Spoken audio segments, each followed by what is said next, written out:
Buenas tardes, saludos. Comencemos con esta frase de Marco Tulio Cicerón que dice: el derecho consiste en tres reglas o principios básicos: vivir honestamente, no dañar a los demás y dar a cada uno lo suyo. Es decir, es el arte de lo bueno y lo equitativo. Yo soy Carlos Peña y les doy la más cordial bienvenida en nombre de nuestra Universidad Nacional Experimental del Yaracuy a este postdoctorado en investigación penal, específicamente al seminario número 6, denominado Derecho Penal como Control Social. Saludando especialmente a cada uno de ustedes, doctoras, doctores, que conforman este postdoctorado, de quienes me honro en compartir este escenario de saberes. En este sentido, el presente seminario tiene como objetivo que los participantes cuenten con una orientación para el estudio del derecho penal como control social. Con esta misión se ha pretendido conformar el conocimiento práctico y las reflexiones que los propios participantes enunciarán a través de esta unidad curricular, Derecho Penal como Control Social, con la finalidad de analizar la investigación penal y el control social, en el cual el derecho es la facultad sancionadora que tiene el Estado, que le permite la convivencia pacífica entre personas que conforman la sociedad, constituyéndose de esta manera en un medio de control social de carácter formal, sujeto a la Constitución del Estado, y en consecuencia su aplicación debe fundamentarse en el respeto a los derechos humanos y convertirse en su principal garante. De esta manera, la aplicación del derecho penal como control social demanda de un procedimiento que le permita tanto a la víctima como al victimario el pleno uso y goce de sus garantías procesales. Es decir, que tanto víctima como victimario tienen derecho a utilizar o a gozar de garantías durante el proceso. Cabe agregar que se les permitirá a ambas partes argumentar el porqué de sus comportamientos.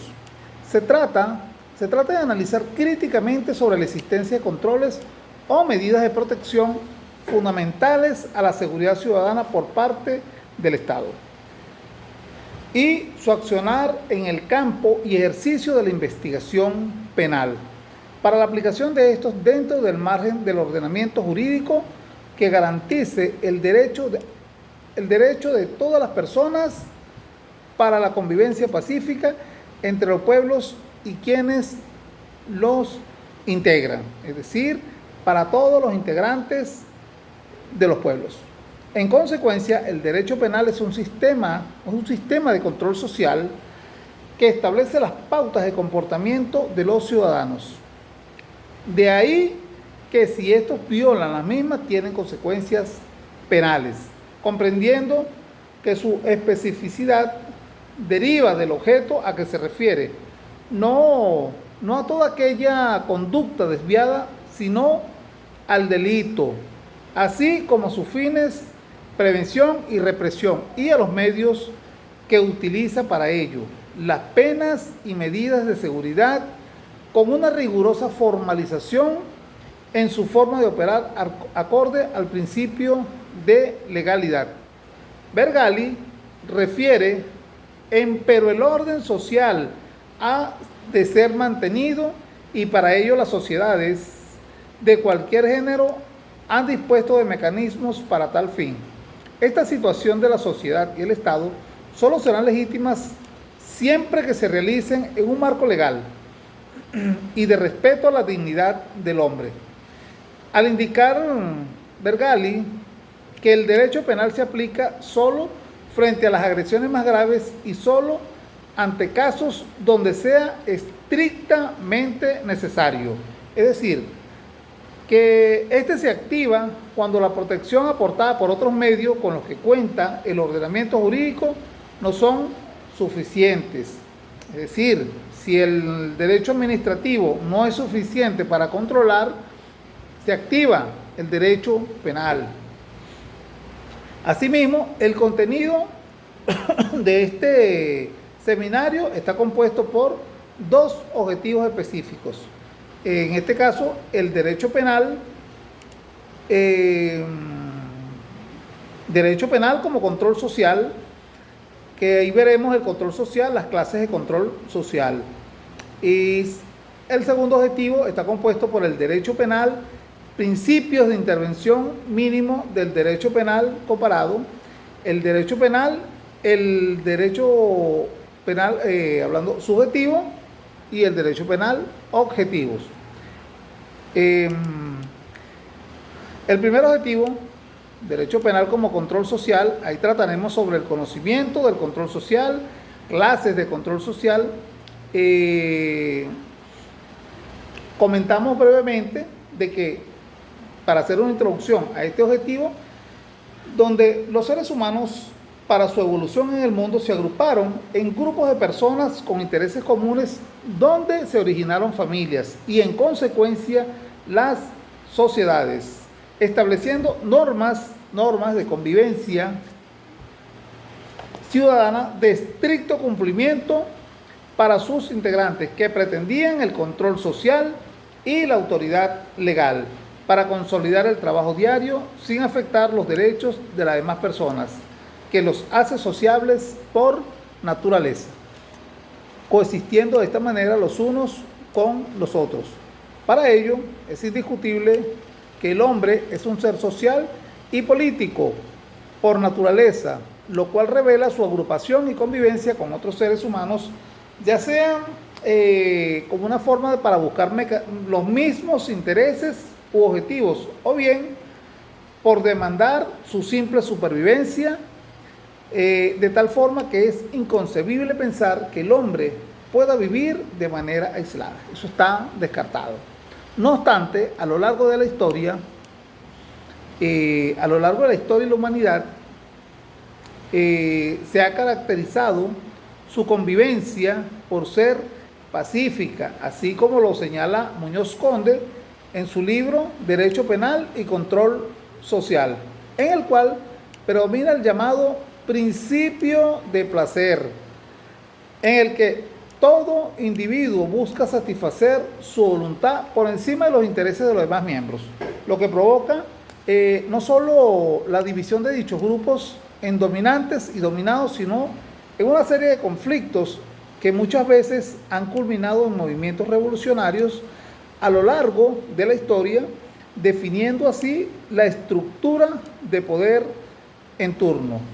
En este mismo sentido, la ubi societas ibi ius, que es acceso a la justicia, dice de un conocido aforismo latino: donde hay sociedad, hay derecho. Es una afirmación quizás demasiado rotunda, sin embargo puede servirnos para ilustrar que donde hay sociedad hay mecanismos que controlan su funcionamiento, y donde hay mecanismos de control hay conductas consideradas como delictivas y hay también penas para evitarlas. El control social es una teoría procedente de la sociología, que se basa en que las relaciones sociales no siempre son armoniosas. Por eso, los códigos de conducta aprendidos durante las distintas etapas de socialización de los individuos incluyen varias formas de control de la conducta. Estas formas de control social pueden ser sanciones sociales que el individuo interioriza y cumple en el marco de la convivencia social de forma aprendida, pero también puede referirse a una forma de control social coercitiva impuesta es una imposición por la ley y que pena los comportamientos que divergen de lo socialmente aceptado. Es decir, las teorías del control social no se preguntan el porqué de que un individuo delinque, sino que se preguntan por qué no lo hace, que lleva a un individuo a comportarse dentro de lo socialmente establecido. Por lo tanto, las estructuras de poder no solo representan al grupo dominante, sino a la única fuerza capaz de dirimir los conflictos que surgen entre los miembros de una sociedad, haciéndose presente la necesidad de una autoridad que vale por las necesidades de los individuos, que encabece a través de una serie de formas y métodos de control social que buscan no solo la excelsitud de una sociedad, sino su permanencia en el poder. Dicho control social ha sido doctrinariamente definido por diversos autores como Muñoz Conde, al establecer que el control social es una condición básica de la vida social, pues a través de él se asegura el cumplimiento de las expectativas de conductas y los intereses contenidos en las normas que rigen la convivencia, confirmándolas y estabilizándolas contrafácticamente en caso de su fluctuación o incumplimiento con la respectiva sanción impuesta en una determinada forma o procedimiento. Es importante señalar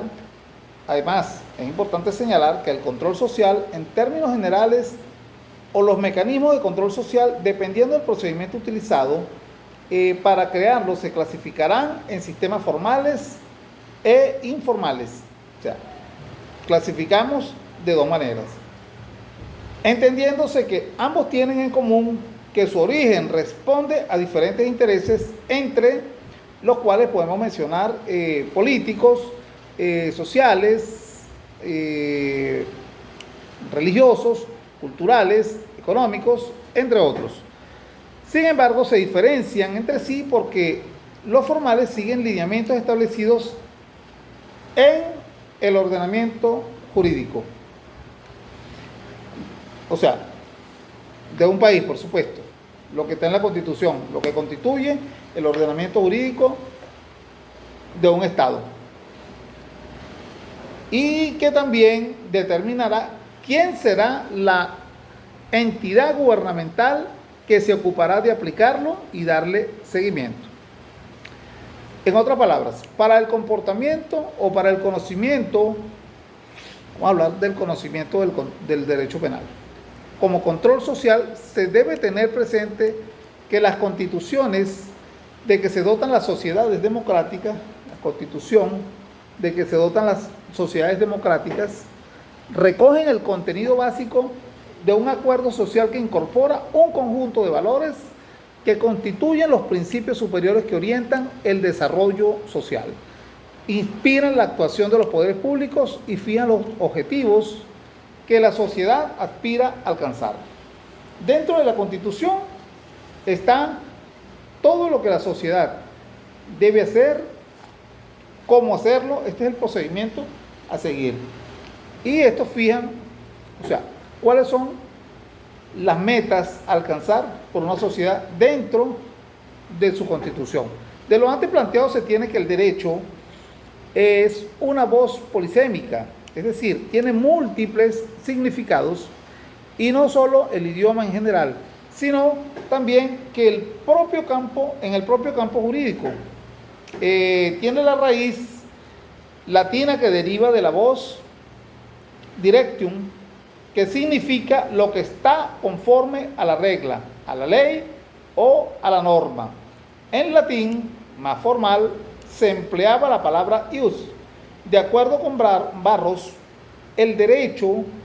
Barros indica que el derecho es una institución cultural exclusivamente humana, como lo son también el lenguaje, el arte o la economía.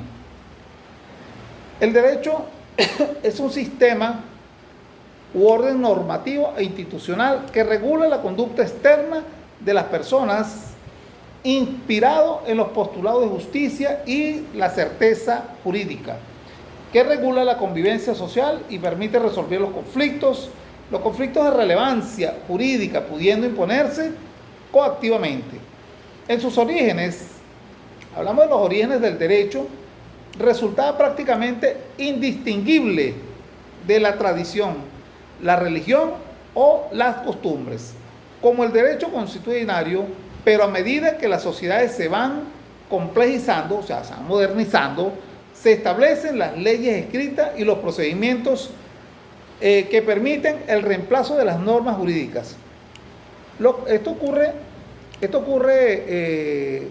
a niveles casi imperceptibles respecto de normas religiosas, de trato social o de morales.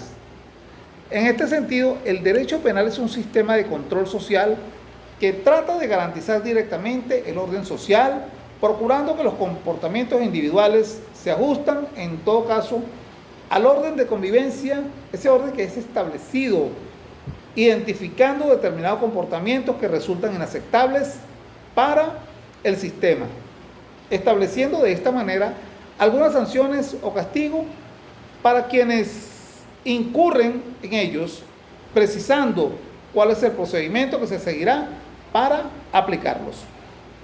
De hecho, el derecho penal se concentra en los comportamientos que se consideren más inadmisibles, esto es, en los ataques más graves contra el sistema social. También es necesario recalcar que las sanciones que aplica son las más rigurosas y el procedimiento que emplea para imponerla es el más formalizado.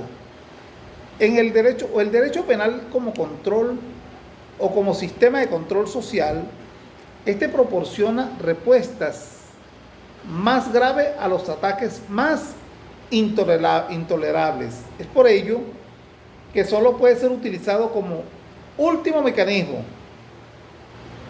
Óigase bien, debe ser utilizado como último mecanismo, reservado solo para aquellos casos en que la inadaptación o inadecuación de los comportamientos individuales no puede repararse o corregirse mediante otros instrumentos menos lesivos que estos mecanismos que muestren insuficientes o que la gravedad de los ataques a los valores comúnmente aceptados pongan serio peligro a la organización social.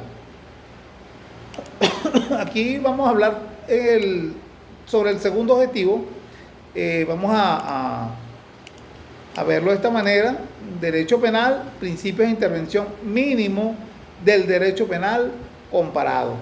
En los países sudamericanos actualmente existe una consagración constitucional, razón por la cual el derecho penal está supeditado a las normas y principios que emanen de la Constitución, que taxativamente señala que esta es la norma suprema y el fundamento que prevalece sobre cualquier otra del ordenamiento jurídico, donde todas las personas y órganos que ejercen el poder público están sujetos a esta Constitución.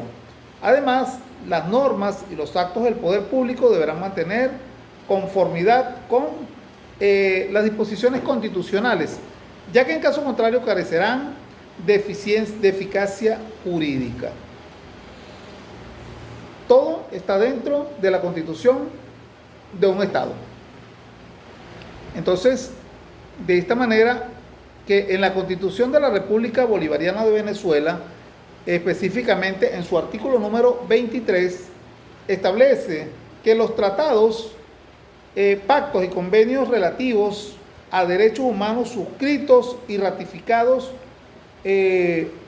por Venezuela tienen jerarquía constitucional y prevalecen en el orden interno, en la medida en que contengan normas sobre su goce y ejercicio más favorables a las establecidas por esta Constitución y en las leyes de la República, y son de aplicación inmediata y directa por los tribunales y demás órganos del poder público. Por supuesto, hablo en este caso de la Constitución de Venezuela. Ellos operan en la Constitución de cada país, de cada estado, de cada nación. No obstante, en la Constitución del Ecuador, vamos a citar una constitución de otro país sudamericano, está en primer lugar en el orden jerárquico la aplicación de las normas, por lo que las leyes penales sustantivas y de procedimiento están debajo de la Constitución e incluso debajo de los tratados y convenios internacionales, indicándose también que en caso de conflicto entre normas de distinta jerarquía, la Corte Constitucional, las juezas, y jueces y autoridades administrativas, servidoras y servidores públicos lo resolverán mediante la aplicación de la norma jerárquica superior. Tenemos entonces que el derecho penal moderno se inscribe en la tónica de estar supeditado a ser un derecho penal garantista y constitucional, en el marco de lo que expresamente reza el artículo número 2 de la Constitución de la República Bolivariana de Venezuela, en que Venezuela se constituye en un Estado democrático y social de derecho y de justicia, que propugna como valores superiores de su ordenamiento jurídico y de su actuación la vida, la libertad, la justicia, la igualdad, la solidaridad, la democracia, la responsabilidad social y en general la preeminencia de los derechos humanos, la ética y el pluralismo político. Asimismo, el texto constitucional del Ecuador en su artículo 1 expresa que el Ecuador es un Estado constitucional de derecho y justicia social, democrático, soberano, independiente, unitario, intercultural, plurinacional y laico. De esta manera se tiene que en el derecho penal,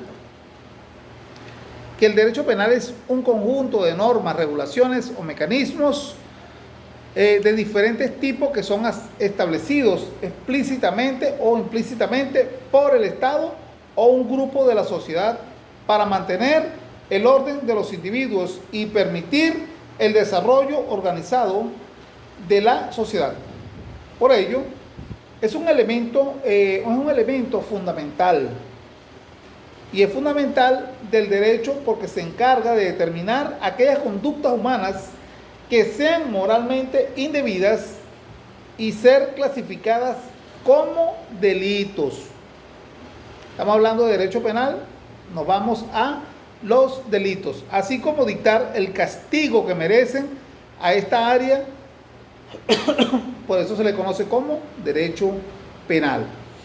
Asimismo, el profesor Luis Jiménez de Ansúa expresa que esta rama del derecho, como el conjunto de normas y disposiciones jurídicas que regulan el ejercicio del poder sancionador y preventivo del Estado, estableciendo el concepto de delito como presupuesto de la acción estatal, así como la responsabilidad del sujeto activo, y asociando a la infracción de la norma una pena finalista o una medida aseguradora. Esto va a asegurar de que sea ejemplificante para el resto de la población, que se castigue o que se adopten las medidas que están dentro del ordenamiento jurídico para regular la conducta del ciudadano. Para von Schlick, jurista y político alemán, el derecho penal es el conjunto de reglas jurídicas establecidas por el Estado que asocian el crimen como hecho a la pena como legítima consecuencia. El derecho penal proporciona los principios y reglas jurídicas que fijan las penas o sanciones para las violaciones a las leyes establecidas por el Estado, y está dividido en dos partes fundamentales, que es el sustantivo u objetivo y el adjetivo, que es conocido también como el procesal penal, que es el derecho, el subjetivo. En cuanto al principio de mínima intervención, es que la coherencia del sistema que exige que el derecho penal intervenga no solo en los casos más graves de ataques contra los bienes jurídicos, los bienes jurídicos los más importantes, ya que las perturbaciones más leves de los bienes jurídicos contra los bienes jurídicos menos relevantes son objeto de otra rama del derecho proporcionalidad que indica, esta es una proporcionalidad que indica que la gravedad de la pena o las medidas de seguridad debe hallarse en relación con la gravedad del hecho cometido o la peligrosidad del sujeto respectivamente. Imagínense, no es lo mismo la persona que comete el delito de homicidio a la persona que administrativamente la Contraloría General le puede imponer una sanción administrativa. De allí se desprende que el principio de intervención mínima del derecho penal, o sea, el principio de intervención mínima del derecho penal, que es también es conocida como el principio de última ratio, es un criterio jurídico básico que indica que el derecho penal solo debe utilizarse cuando no haya más remedio, es decir, cuando no exista otro modo de protección menos invasivo. Además, implica que las sanciones penales se han de aplicar solo a las infracciones más graves.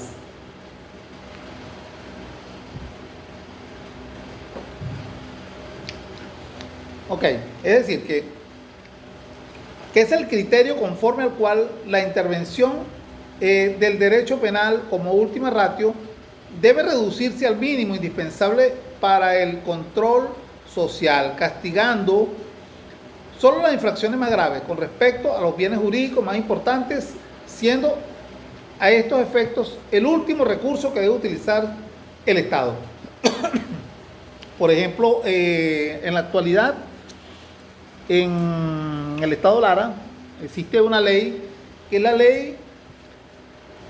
una ley administrativa, una ley para la convivencia ciudadana. Este trae consigo una serie de mecanismos de control social, entre ellas las multas, pero que han llegado casos donde funcionarios quieren aplicar la multa y si la persona, si no tiene el dinero para pagarla al momento, quieren presentar a la persona ante llevarlo al Ministerio Público para que sea presentado ante un juez de control por resistencia a la autoridad, cuando tienen que agotar todas las vías del derecho administrativo, tienen que agotar todo lo preventivo y como última ratio el derecho penal. Entonces ahí vaya el ejemplo para que nos demos cuenta de cuándo, hasta dónde debemos minimizar para no aplicar el derecho penal. Según el diccionario hispánico del español jurídico, define el principio de intervención mínima que forma parte del principio de proporcionalidad o prohibición del exceso